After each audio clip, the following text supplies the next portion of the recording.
EU flags ship owner. I'm contacting a lot of ship owners, clients, thinking about why does not Italy endorse, for example, Panama, Venezuela, Ecuador, Colombia, Brazil, and so on. Plus Morocco, Algiers, Tunis, Libya, because these countries are close to Europe. And then we have the same issue with Madeira. Why not does it endorse Panama and Venezuela, and so on?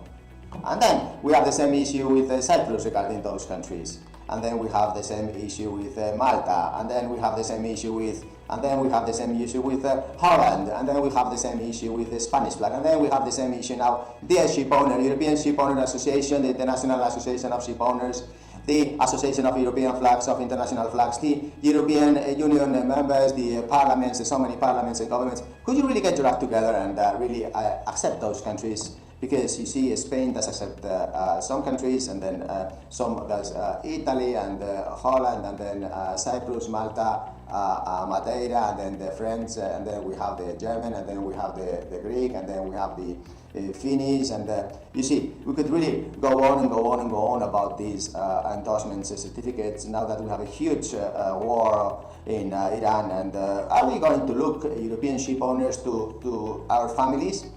This is the countries that really surround Europe, because Candina is there. We have a huge focus to grow a database of the countries that surround us, because that's where our family is. We are a five generation family company, so we focus in the family. We like ship owners that think in the family, and I think the flag should think of family. Which is the family members? The ones that are close to Europe. Please. Thank you. Bye.